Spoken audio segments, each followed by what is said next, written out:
Good afternoon and welcome to today's presentation, Bloodless Medicine. The information presented by the expert is not to be used as legal advice and does not indicate a working relationship with the expert.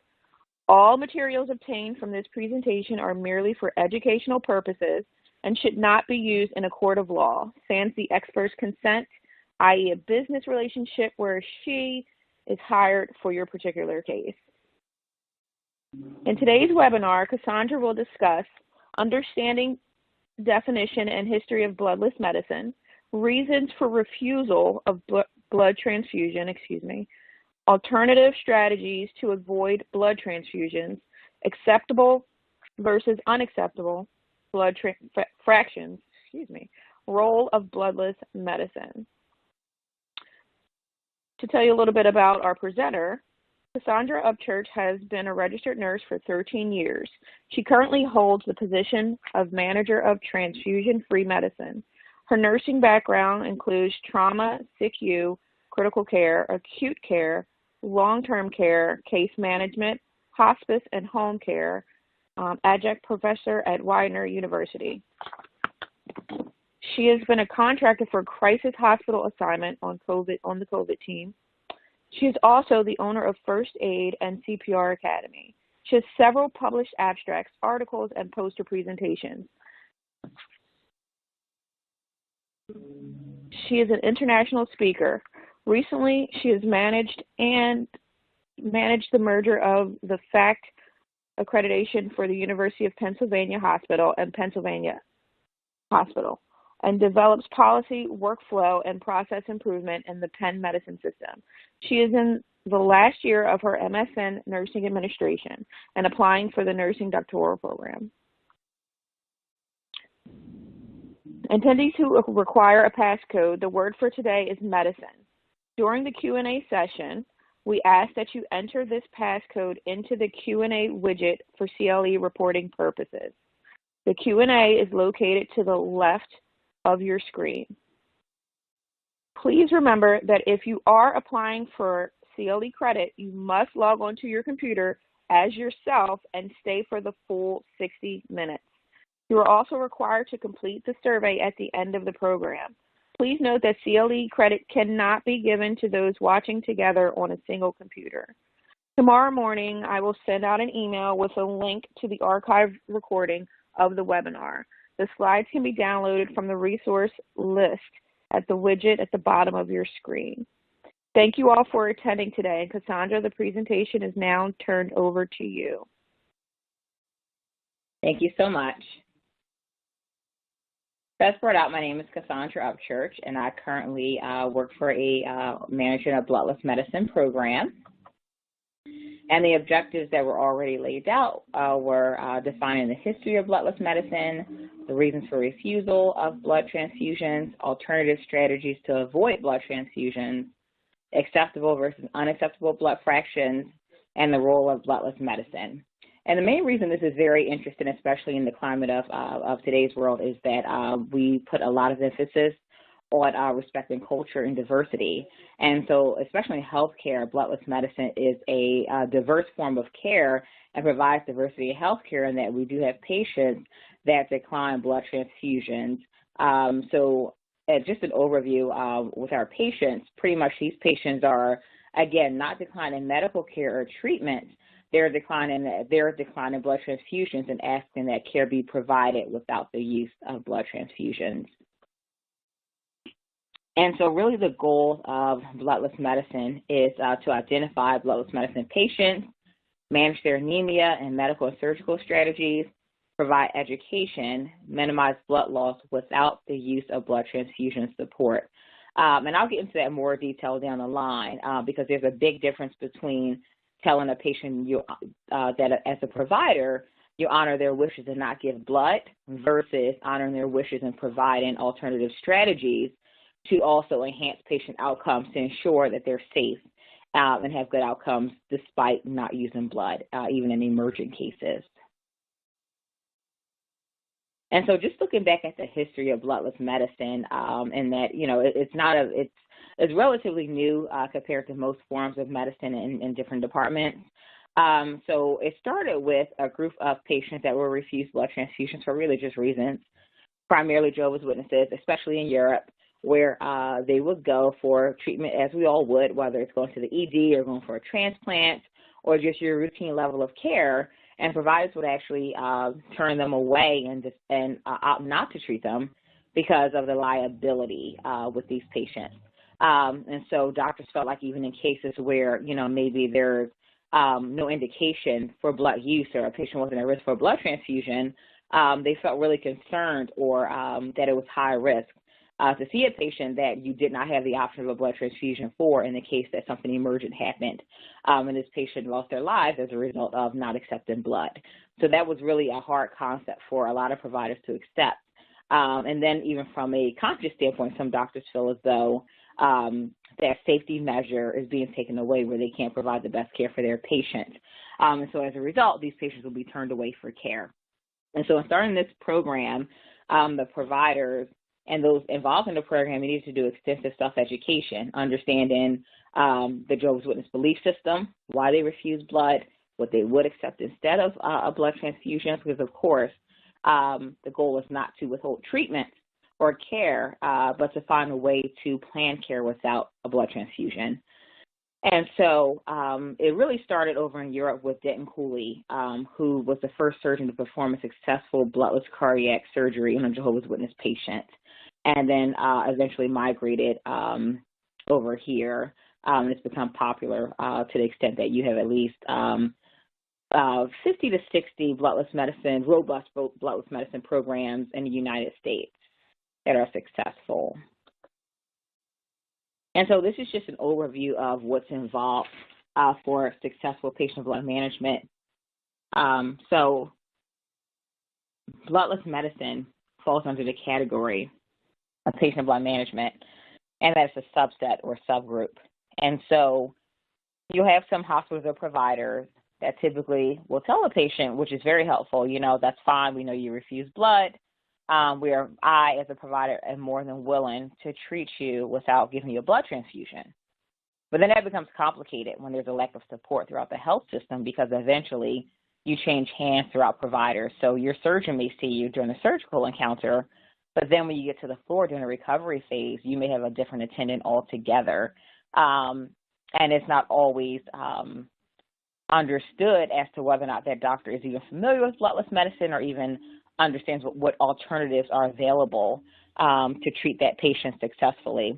So just kind of looking at some of the things that go into making a successful program. Some of the things we talked about is patient identification. So these patients come in, and it's really good to proactively know who are these patients that are refusing blood. That's something that needs to be established from the door, even as the primary care provider.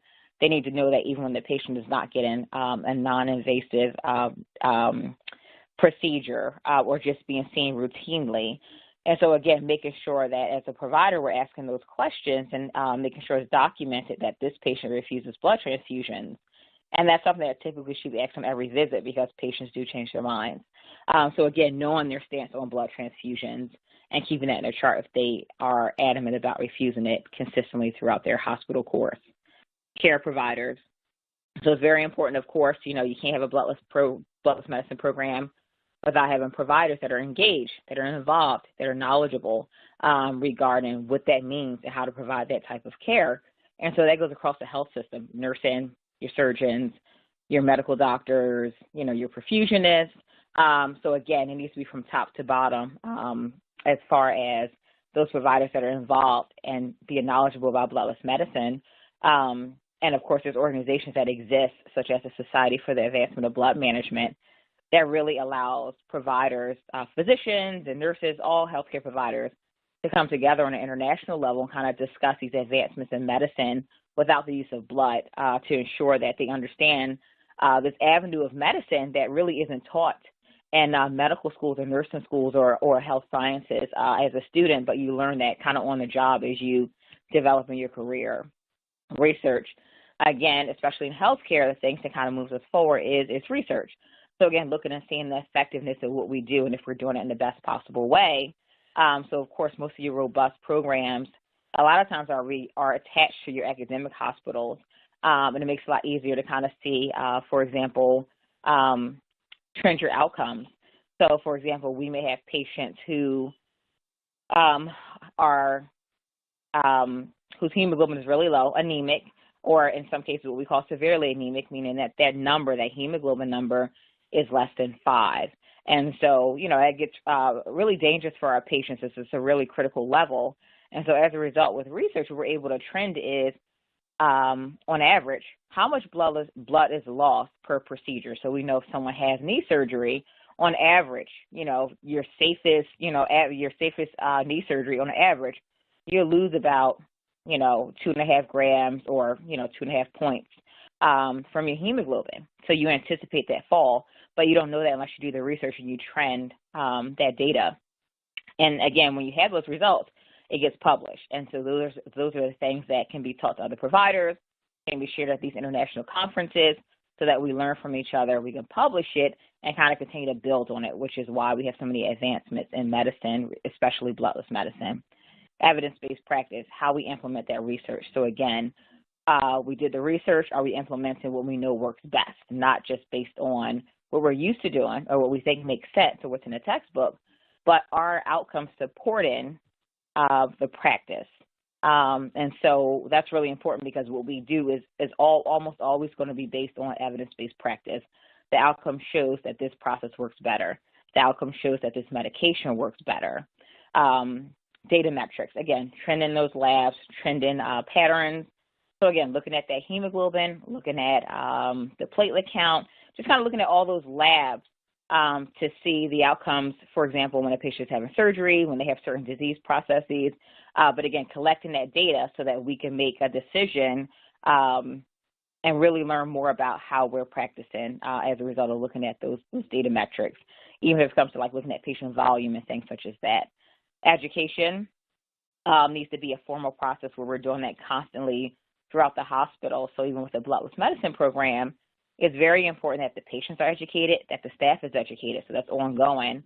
So the Bloodless Medicine program has this very unique function where they kind of bridge that gap between the patient and the provider, even though the Bloodless program has providers in it, because the Bloodless Medicine program is the one that understands exactly what Bloodless Medicine means and what options can be recommended for these patients. So again, bridging the gap to keep those providers that are in the hospital or in the facility up to date, and also keeping the patients updated as far as what their options are as well, and doing those consent forms that we'll talk about in more detail.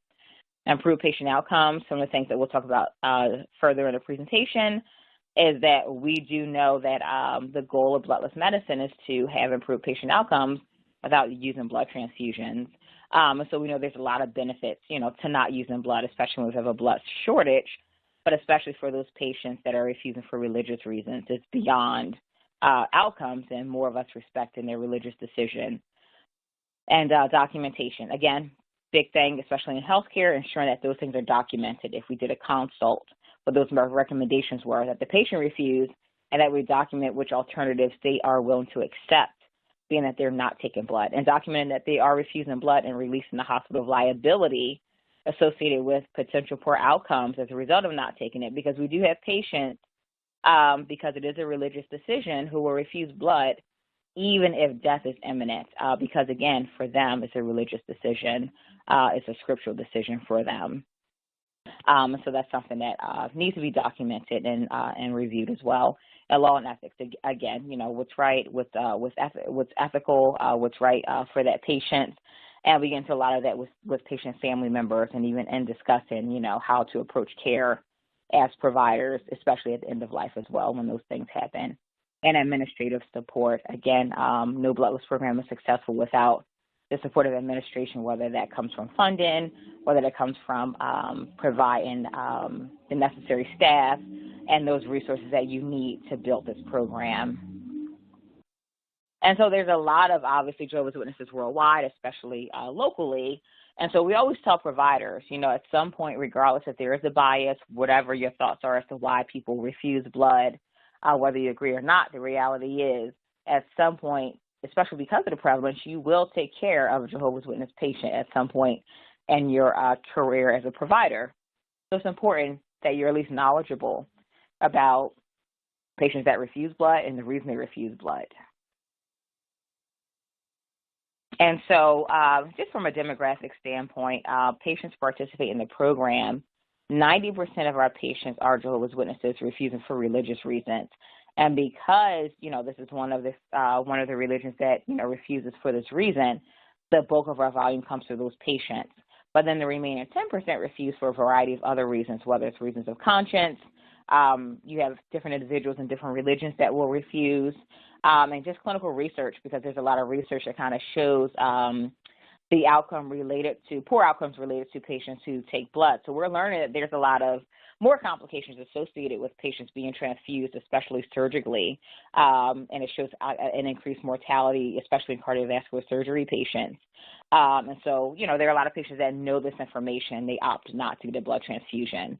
But with that being said, we do emphasize always that a bloodless medicine program, as people use interchangeably, they'll often say, the Jehovah's Witness program. It's not a Jehovah's Witness program. It just happens to have a larger volume of those patients because they have a religious stance, which means that even if things go south and their numbers are really low, they're typically not going to change their mind. But that 10%, sometimes they will, because it's more based on data and clinical information.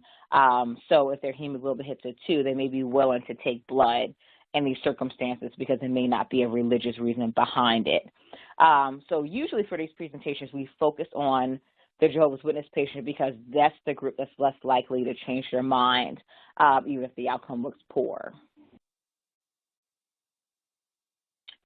And so typically, there are some service lines in the hospitals that use that see Jehovah's Witness patients more often, that utilize blood more often, but often will reach out to the bloodless medicine department more often for that reason.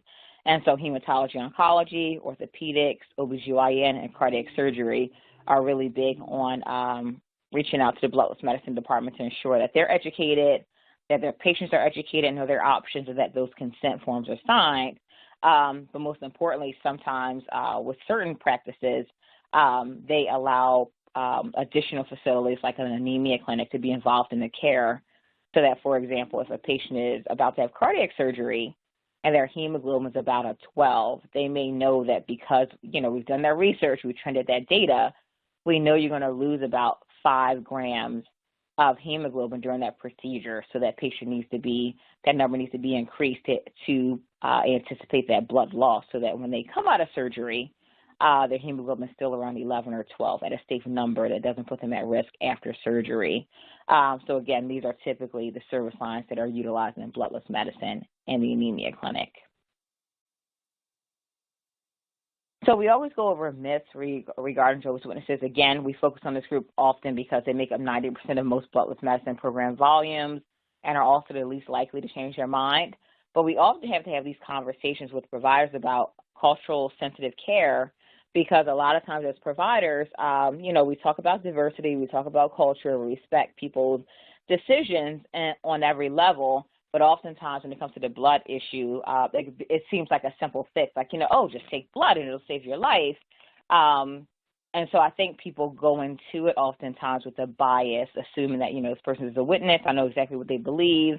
And so there's certain myths that can impede care in a lot of cases. And so one of the myths are that Jehovah's Witnesses are a cult.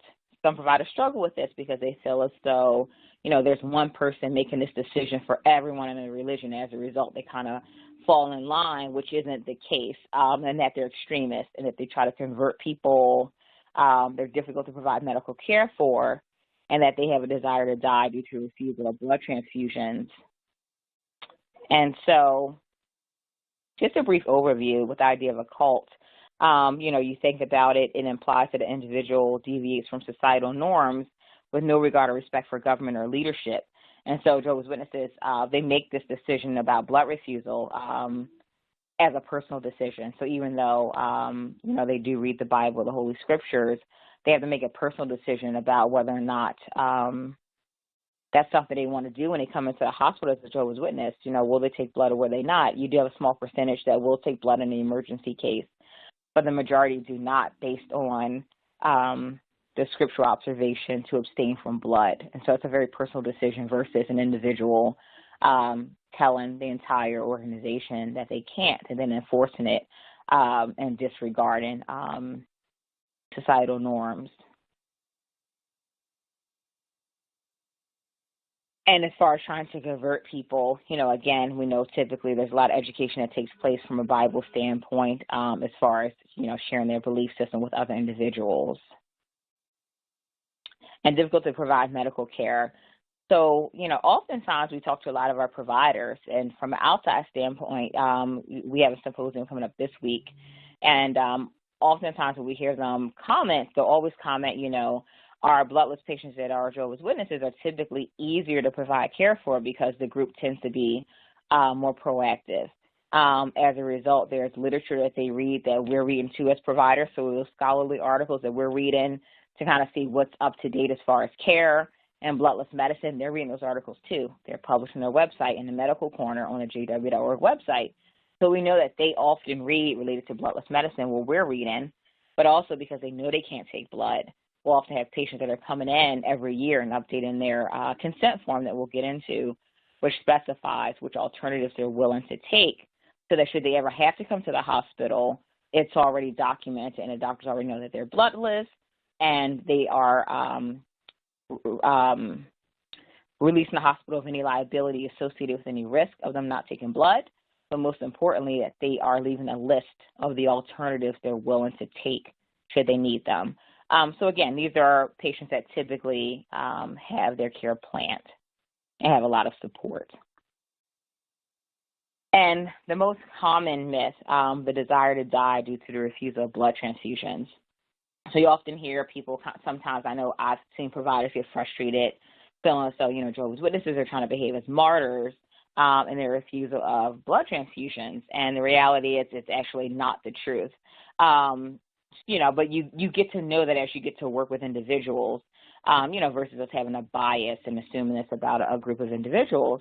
And so the goal is actually to live for these patients.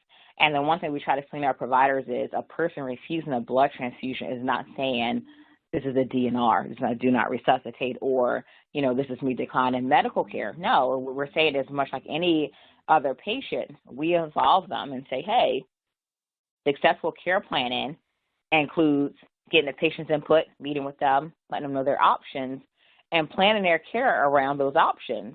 And so it's the same thing for these bloodless patients. Like many of our other patients, we're tailoring their care. So they're saying, can you please provide the same care for me with successful outcomes, but do not use a blood transfusion. And so a lot of these programs that have a bloodless program have figured out how to do that without blood.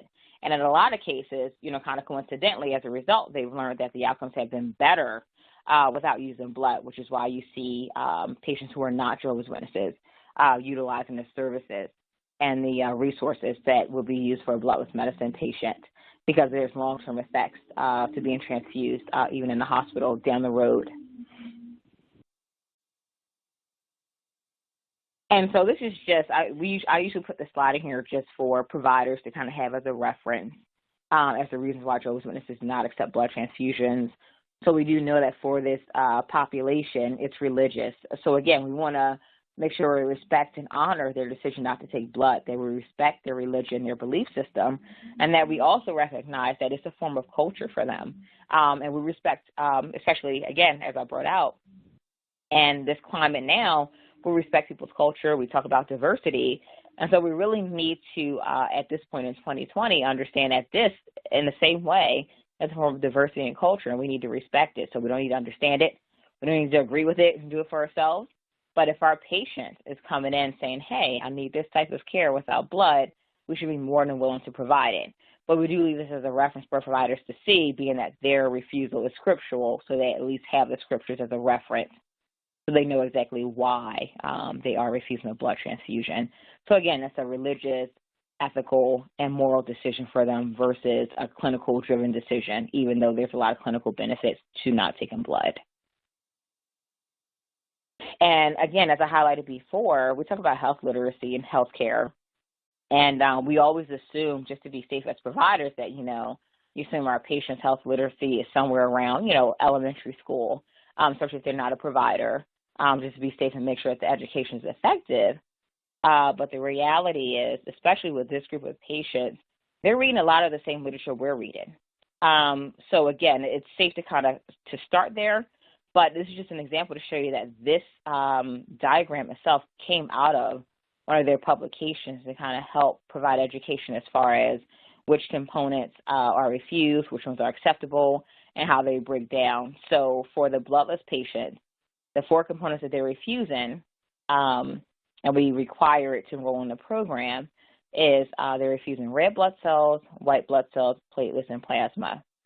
But then there's derivatives that are taken from those components that may be acceptable should the individual decide to accept it. So again, just highlighting that a lot of our research literature and the clinical breakdown explanations do come up oftentimes that are posted on their website, on their books, and they're often reading a lot of the same journals that we're reading as well as providers.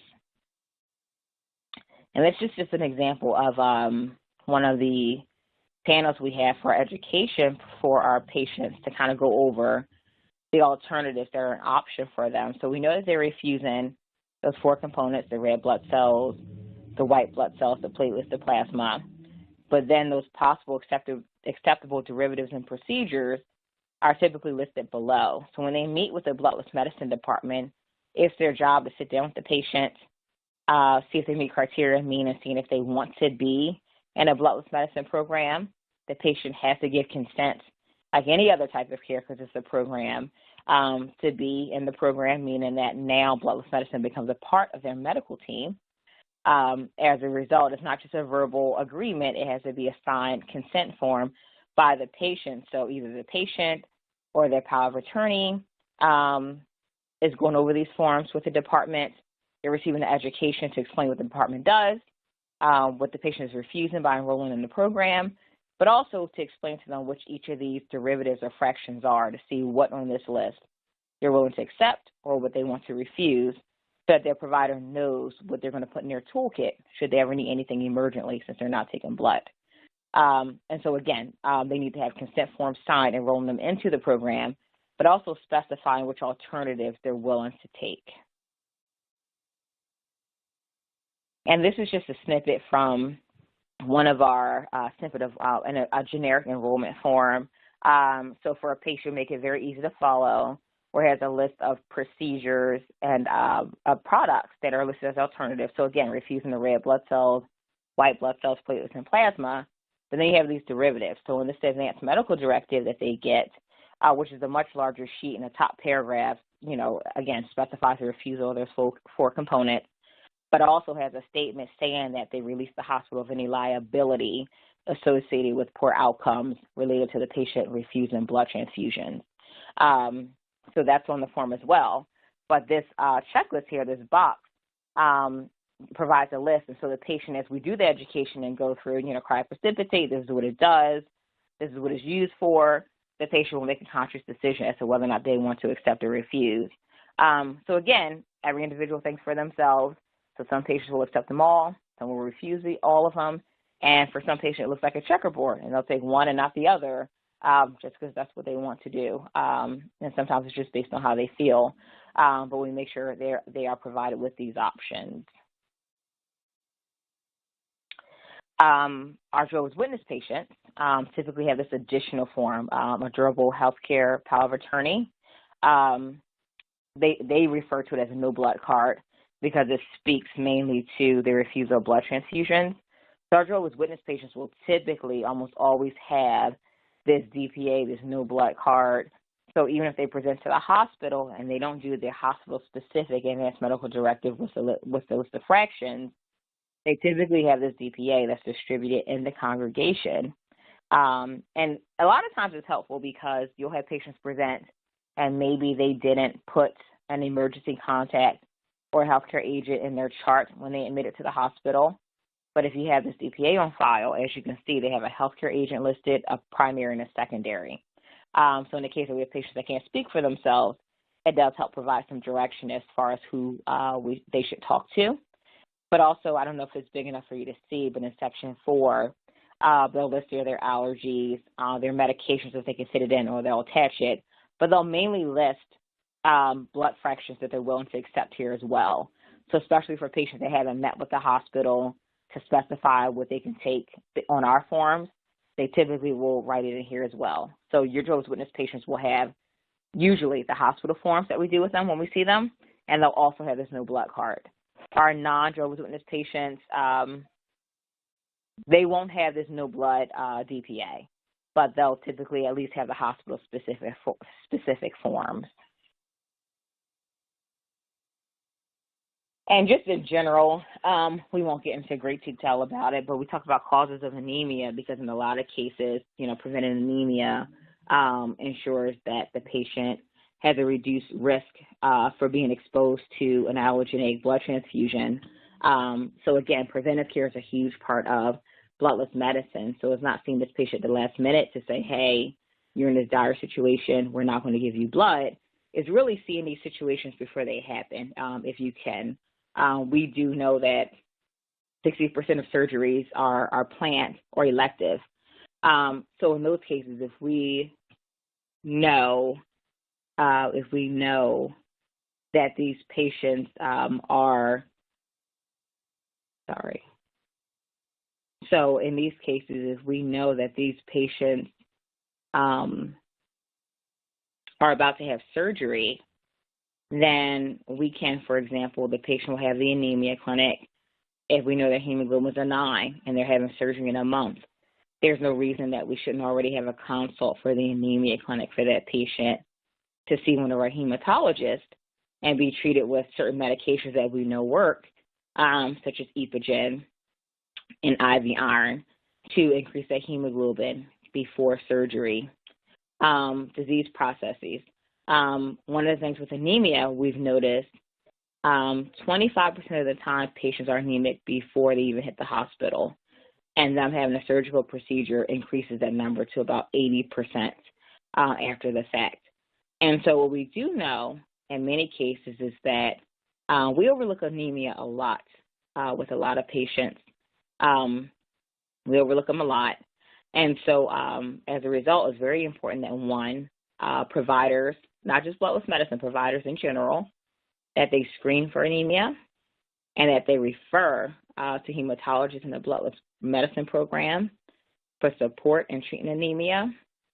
But most importantly, that in those cases that they identify what's causing the anemia. So sometimes we'll treat a patient and we'll find out down the line that maybe their anemia is related to an inflammatory process that's going on. So if they have an infection, that definitely impedes that. If they have an active bleed, if a patient has some type of malignancy, and then you have other cases. But in those cases, they would need to identify the cause and treat it. Comorbidities, again, if we have patients that, have chronic kidney disease, we expect to see anemia in those patients because we know that their kidneys are no longer producing Epogen, erythropoietin. So as a result, they need to be given Epogen to help them build up those red blood cells that they can't build up naturally. So again, it's really important to understand those other things that are going on with the patient that may be causing their anemia. Also, we talk about invasive procedures and surgeries.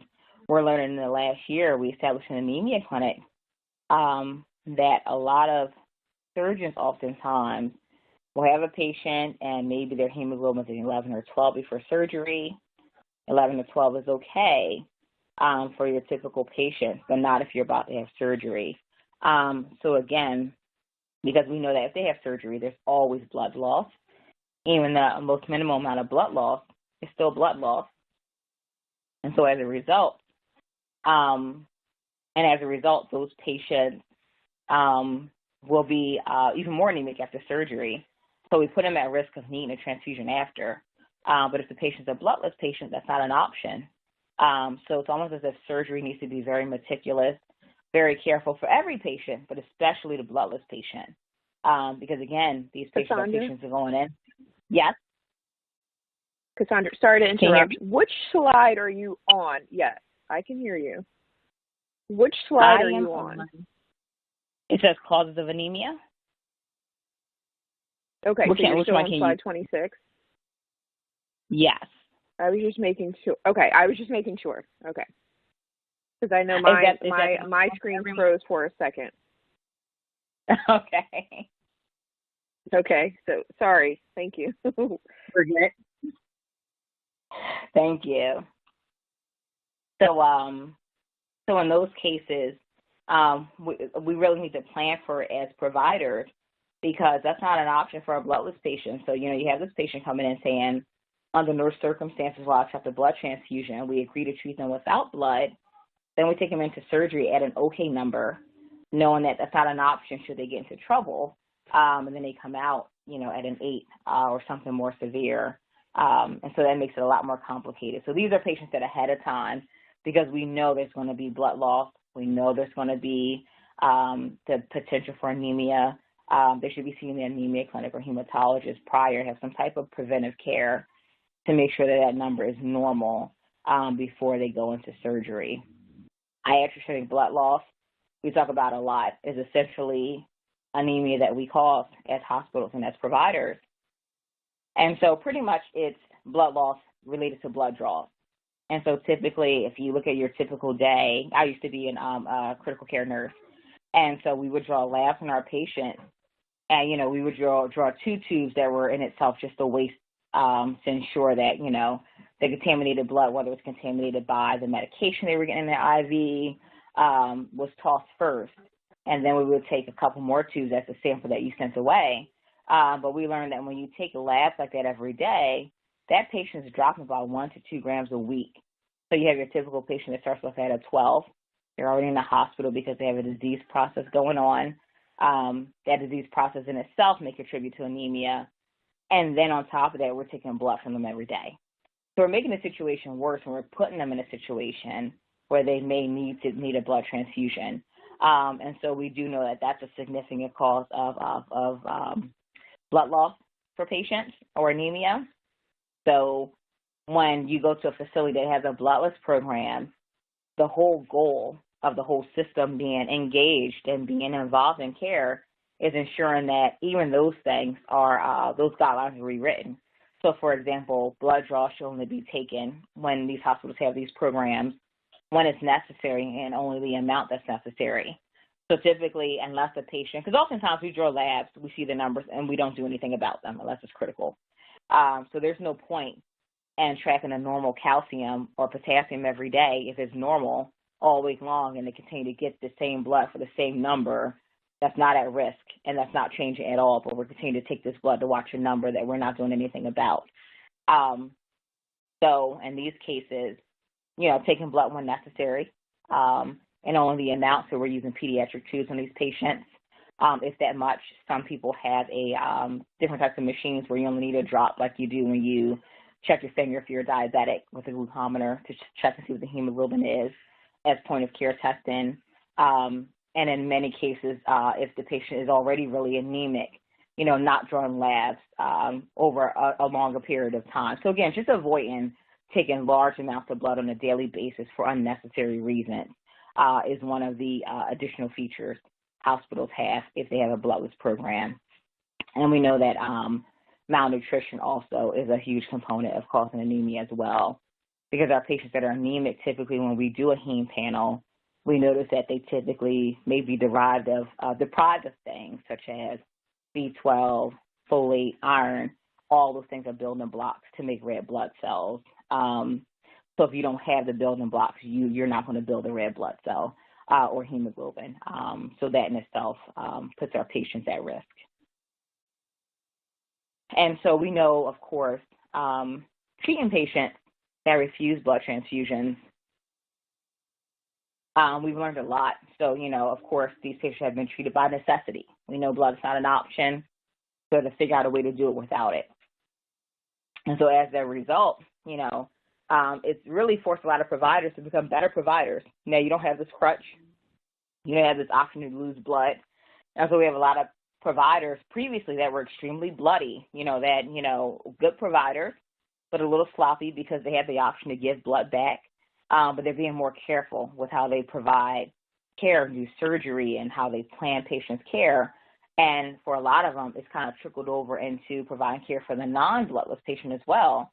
Because if I can do this surgery for this patient and not lose any blood and use a cell saver and these other alternatives, why wouldn't I do it for my my non-bloodless patient? Especially considering now, even for patients that take blood, we know firsthand, looking at reports from the Red Cross, that blood stores are down. There's not a lot to go around if needed. So even if people are going to take blood, why not leave it for those that are going to accept blood but absolutely need it, versus using blood just kind of unrestrictively for whoever, when we can prevent it by minimizing our blood loss, being proactive and building those numbers up beforehand, but also using these alternatives. So we do know in patients that do receive a blood transfusion, doctors are kind of seeing the benefit, because for our patients that do get blood, especially our cardiovascular surgery patients, just in general, hospitals saw an increase in TRALI and TACO, which are conditions related to contraindications or as a result of being transfused. But we also know that, when patients are transfused, it increases their length of stay in the hospital and their recovery, which also exposes them to an increased risk of hospital-acquired infections as well, because, the longer you stay there, the more you're at risk for contracting whatever is in the hospital as far as the different types of infections that may be a risk. It's an increased cost to the healthcare system and to the patient as well. And then medical errors, of course, human error in itself has a lot that contributes a lot to medical error. So it's the third leading cause of death in the U.S., even when administering blood, because blood is listed as a medication. So there's issues with that as well, making medical errors when giving blood. And then unknown pathogens in the wake of COVID-19, even when transfusing patients, with the little that we do know about it, do you really want to be given blood when we have this new pathogen that we really don't know a lot about? And one provider said it so well when they brought out that we talk about social distancing, but how much social distance is there between the recipient and the donor when you transfuse blood? So we wear a mask, but then you're going to give this other person's body fluid. We don't have a test for that in blood.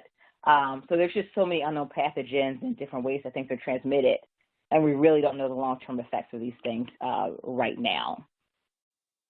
So they're being seeing added benefits. And then the plan to identify bloodless patients. So some of the things that these bloodless programs do that's really helpful, especially in protecting the patient, the providers in the hospital, from a care standpoint, from a legal standpoint, from an ethical standpoint, is that they review the protocol for identifying bloodless patients, which is a whole process. And the patient meets criteria and desires to enroll in the program, they'll consent, they'll sign those signed consent forms, and they'll have that consultation by the department. The patient has their education package, so they're able to, continue to think about the things that they've learned and make decisions independently, because you want to make sure you encourage the patient to feel empowered and engage in their own care and participate in their own care. And these forms are typically in the chart and scanned into the EMR as well for all of the care providers to see. And so we talk about the anemia clinic because, again, we talk about proactive planning, preventive care with providers. So we think about it, consider all the tools you can use that you need to transfuse. So, again, be more meticulous about how we provide care, being understanding of patients regarding their decision about blood, especially being that we know as providers that there's risk involved anyway, even with patients that want to take blood. There's a lot of liability in that as well, because, there are poor outcomes associated with it. But again, for the provider to really think, have we used all of our options? Do we need to jump to a blood transfusion? We'll see some providers sometimes in hospitals that don't have bloodless medicine programs, and they'll already have units of blood on standby before the surgery starts, and ready to be delivered.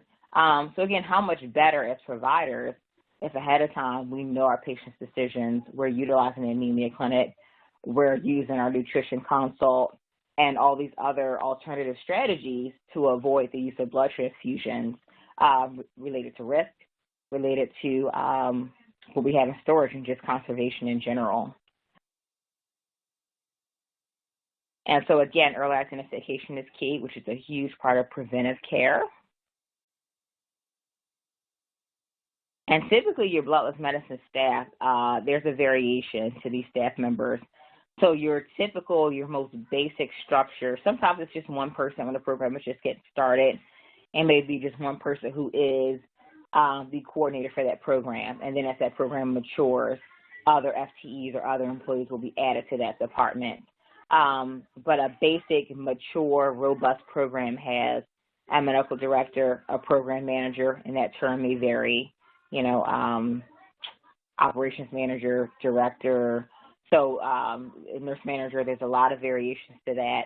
There's typically a secretary and a team of coordinators who are usually not clinical, but that nurse manager or the manager is tasked with the responsibility of knowing the trends, knowing the options, and clinically educating their coordinators to compile that list of alternatives for the patient, create these protocols, these workflows, and giving the education to the coordinators so that they can educate the patient, complete these forms, have these forms filed so that these patients are identified and documented for providers to know that they're refusing blood and that they're open to a list of alternatives for treatment. And these are just some helpful tips in managing a transfusion-free medicine patient, especially when programs are newer. This is harder to kind of grasp, you know, because it's, you know, one step at a time. But again, the key roles is identification across the board, identifying who's bloodless, identifying what their wishes are, and then identifying, making sure that there's a process in place to honor the decision to refuse blood. So these patients, in addition to, and this varies from hospital to hospital, but in most cases, they're doing the hospital-specific forms where they're refusing blood, releasing the hospital of liability, consenting to be in the program, doing the list of alternatives to decide what they want, but they're also filling out the blood transfusion consent form, which also on that form they may be refusing all, which would be the red blood cells, white blood cells, platelets, and plasma. And I think, so that's it from me. I wanted to leave this, the last few minutes for Q&A. If anybody had any questions. Yes, we do. Thanks for that, Cassandra. If everybody can type in the passcode in the Q&A, that would be great. The passcode is medicine. Okay, our first question, I'm going to push it to the audience. Are there any groups besides the Jehovah's Witness who have a religious objection to blood transfusions? Individually, yes. I haven't run into any groups that refuse blood transfusions. There were a few times we had a few patients that were Muslim. I know there's a couple of different divisions because I have a family member that's Muslim, and I know not every Muslim is the same, has the same, you know, belief system. There's different denominations, if that's correct. But we had an influx where we had more Muslim patients refusing blood transfusions, and you know, you're very careful about asking certain questions that sound judgmental, but it's more so curiosity. And so I was just kind of asking, you know, just so we would be able to plan around that, the education piece and the support piece. You know, are you refusing for religious reasons or personal reasons? And oftentimes they would say both. So I did kind of check in with a couple individuals that were Muslim, and they did say it wasn't necessarily a belief that they refuse blood transfusions as observed and you know, what they read based on their faith. But I think those were just individual personal decisions. So besides Jehovah's Witnesses, I haven't known of any other religion that refuses a whole for religious reasons. Okay, thank you. Can the use of warfarin or other blood thinners cause or increase the risk of anemia?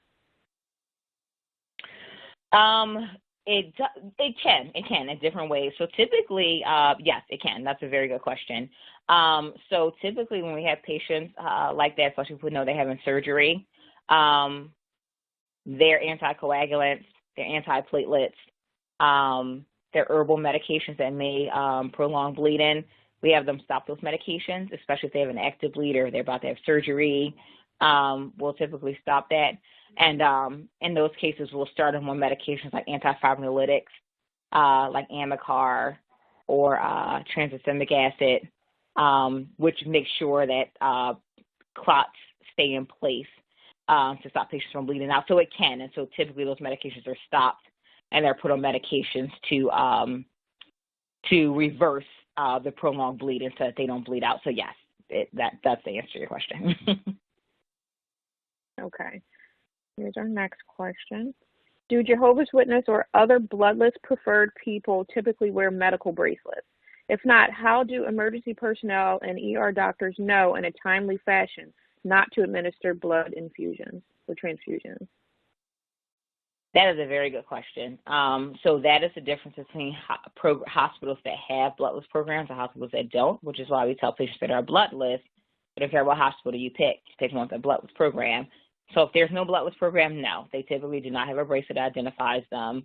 It's strictly communication. So you're hoping that the last provider communicates and documents to pass to the next provider. But in facilities that have a bloodless program, they do have a bracelet. There's a variation. The colors are different. The wording is different, but typically they all say no blood. Ours specifically say no blood. It lists our phone number of the department if they have any questions, and it also lists the 4 components they're refusing so that doctors know, no red blood cells, white blood cells, platelets, or plasma, so that they know right away. So our department kind of owns that responsibility. As soon as they hit the door, we screen them, do their consent, we put the band on them. And then there's a lot of identifiers that go in the chart that tells every provider, it's all over their medical chart, that they're bloodless, but it also triggers what we call a soft stop. So it ensures that even if someone went in to try to order blood on this patient, it'll flag and remind them, hey, this patient's involved in a bloodless program, they're refusing blood, do you want to proceed? And typically it'll make them cancel that order. So that bracelet actually triggers a lot. So those hospitals with bloodless programs will have that bracelet. Okay. Here's our next question. Is there an accepted refusal form for bloodless patients? There is. So the snippet that I showed with the little box with the alternatives, that was just a portion of the form. So that whole form, accepted refusal form. Yes. So it's interesting in that form is both that a refusal form and a form of acceptable blood fractions, because the top of that form specifies that they're refusing those 4 components.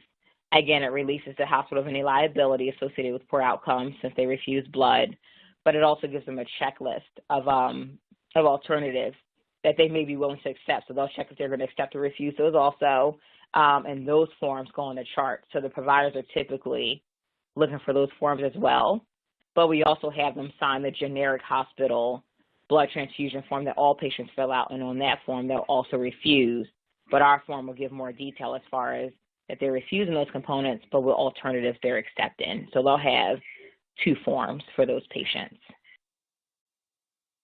Okay. Here's the next question. How do you handle this concern in an ER situation?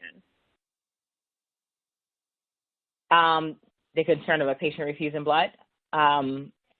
Yes. So in an ER situation, and in your more robust programs, and again, that's why we talked about kind of having engagement from the top down. It makes it easier because you have the buy-in of admissions. So our program right now is about 26 years old now. And so, of course, that gives us a lot of time to kind of, reinvent the wheel and kind of improve as we continue. So the way it works for us is we have a good relationship with admissions, and we had it set up at every checkpoint, whether it's an outpatient area for your routine visit in the PCP's office, whether it's surgery, whether you're presenting to the ED, or direct admit, but all those entry points throughout the health system, we've got them to agree to ask 2 very generic questions to all patients. When these patients hit the ED, whether they're bloodless or not, everybody gets asked the same 2 questions. And if they say no to both questions, meaning that they refuse blood transfusions, it triggers a call to Bloodless Medicine, and they default to a bloodless list, an electronic list in our electronic charting system. That has us as a department follow up with this patient immediately because we're available 24/7. And then we do the forms with them or their POA, and we make sure that it makes it to the chart, and we kind of help facilitate care because we become a part of their medical team. So again, in a program, in a hospital that has a program, that's taken care of very easily, and usually it's an easy transition. If there is no program, it becomes very complicated, and the patient typically isn't identified, and it becomes very, very difficult. Okay. Here's our next question. Is the Bloodless Medicine program covered by most insurances? So it actually, there's no charge for the Bloodless Medicine program, believe it or not. So it's considered a non-revenue generating department, which is interesting because it typically is a huge driver in the health system. So I know our department alone, we see at least 2,000 patients a year. So we always tell patients, whether you're getting care here or not, or you're getting care at another hospital, you're more than welcome to come in, sit with our team, get the education, do the forms. They don't have to bring their insurance card. They just bring ID. And we do that education with them, give them a copy of their forms. Most of the time it translates into them picking one of our providers and making an appointment to have care at our hospital. And sometimes they stay where they are with their provider, which may be a hospital that doesn't have a bloodless program. So insurance isn't an issue for us because we don't require insurance. It's different if you come to meet with our program, you do the forms, and then you want to schedule an appointment to have knee surgery with our ortho surgeon. Maybe he doesn't take the insurance. We'll typically help the patient find a provider within network in the area, but they can still see us and do those forms regardless. Okay. Next question. Do the religious objections to transfusions preclude the use of a person's own blood that has been banked? Yes, it does. So on the list, a couple of different things are on the list that are considered acceptable, such as apheresis. We use that to take a patient's stem cells, manufacture them, and give it back. CAR T is a new therapy we have now. Same concept. And cell saver. It's not banked, but cell saver, the blood leaves the body, is cleaned in the machine and given right back in surgery. But so a patient can, that's considered an acceptable procedure, even though that is a little unique and that it leaves the body briefly and goes right back. But in cases where a patient's whole blood, which we don't typically give whole blood, but in cases where there's whole blood that's taken, stored for a period of time and given back, an auto transfusion in that case, our Jehovah's Witness patients do not accept that. Okay. So this was actually a follow-up question. It said, I'm going to send it to you. Can Jehovah's Witness store their own blood for use in pre-planned surgeries? No, they cannot. If it's stored, they can't use it. So it's interesting in that they can use manufactured, it's like if it's manufactured like for apheresis or CAR T, but if it's stored, no, they don't use their own stored blood, no. Okay. Here's one. Have you heard that other religious sects refuse blood transfusion from any person other than a member of their own sect? Have you heard? No, I haven't had that experience just yet. So the two questions when I talked about having Admissions Act's two direct questions, generic questions. So they were actually developed, which is why this question is interesting, based on some responses we would hear. So I don't know if this answers your question, but typically we had a generic question where we would have Admissions ask them, would you accept a blood transfusion under any circumstances, even if the provider deems it necessary? If they said no, there was another generic question like, would you accept it in a, dire situation, something like that. But then we hear patients say no to both, but then they'll be like, but I'll take it from my cousin, or I'll take it from my spiritual sister. So then we're like, well, technically patients in this program are refusing all four components regardless. They're not even taking it from another friend or family member. So now that second question is, would you accept a blood transfusion from a family member or a friend? So if they say no to that, then we offer them to enroll in the program. If they don't meet criteria, then they kind of default to the option of a patient blood management program where there's still a lot of oversight, but they're not refusing. So that actually created our second question because people would refuse it from anyone but a friend or a family member. Okay. This is our second to last. Do doctors have an ethical duty to test the sincerity of a patient's religious belief or for a non-religious lack of consent for use of blood, the strength of the refusal. What? For the use of the blood refusal.